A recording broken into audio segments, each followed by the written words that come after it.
Bonjour à tous, c'est Pierre. Alors décidément, le mois d'octobre est vraiment chargé en matière d'actualité dans la téléphonie mobile, puisqu'après l'officialisation du Honor X, des Google Pixel 3, Pixel 3 XL, du Razer Phone 2, et en attendant l'arrivée des nouveaux Huawei Mate 20 et Mate 20 Pro et le futur OnePlus 6T, c'était au tour Samsung cette semaine de dévoiler son nouveau smartphone Galaxy A9. Alors sa particularité, c'est le premier smartphone de la marque à embarquer 4 capteurs photo. Alors bien entendu, Samsung le positionne comme un smartphone de milieu de gamme, mais quand même, son prix est de 599 €.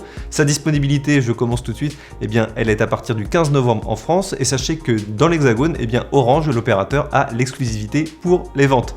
Alors sans plus tarder, je vous propose dans cette vidéo de découvrir mes premières impressions sur l'appareil. Une fois n'est pas coutume, nous ne commencerons pas par le design, mais par ses spécifications techniques. Les flagship killers utilisent tous un processeur haut de gamme, que ce soit un Snapdragon 845 pour le OnePlus 6 ou un Kirin 970 sur le Honor 10, on retrouve toujours un processeur ultra performant à l'appel. Mais si le Galaxy A9 se trouve dans la même gamme de prix, sa logique est pourtant bien différente, l'appareil mise sur un autre domaine, la photo. À l'arrière de ce Galaxy A9, nous trouvons effectivement 4 appareils photo les uns en dessous des autres, un grand angle de 8 mégapixels, un téléobjectif de 10 mégapixels, un appareil photo classique de 24 mégapixels avec une ouverture f1.7 et un appareil pour l'effet bokeh de 5 mégapixels. Samsung aurait pu faire l'impasse sur ce dernier car le module grand angle permet probablement à lui seul d'obtenir un bon bokeh et le téléobjectif est également un peu superflu lui aussi. Mais dans les apparences et pour le marketing, je pense, 4 appareils photo semblent être mieux que 2.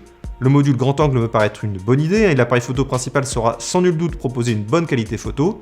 L'appareil pour les selfies prend des photos de 24 mégapixels. Sous le capot donc, au lieu de proposer un SoC haut de gamme, comme je le disais, Samsung opte pour le Snapdragon 660 de Qualcomm, une puce de milieu de gamme, voire de classe supérieure de 2017. En termes de performance, il se situe entre le Snapdragon 820 et 835. Pour jouer, pour aller sur Instagram, c'est entièrement suffisant. En revanche, si vous voulez jouer à des jeux gourmands en matière de ressources, la puce graphique Adreno 512 atteindra rapidement ses limites.